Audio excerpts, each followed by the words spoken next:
আমরা অনেকেই মনে করি শূন্য মানে নাথিং, মানে কিছুই না।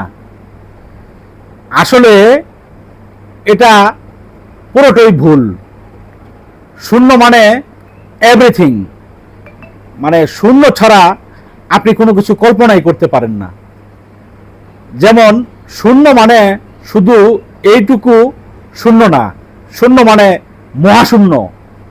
এই মহাশূন্যের অস্তিত্ব যদি না থাকতো তাহলে আপনার অস্তিত্ব কোথায়? তাই শূন্য মানে এভরিথিং। এখন যদি আমরা অঙ্কের ক্ষেত্রে দেখি তাহলে বিষয়টা কি দাঁড়ায় দেখেন।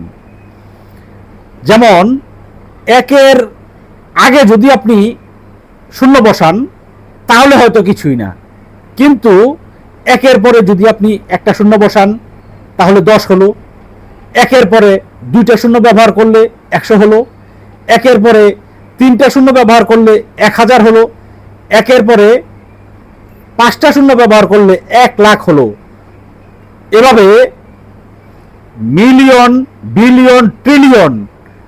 আবার একের পরে আপনি যদি 30টা শূন্য ব্যবহার করেন তাহলে 1 ননিলিয়ন।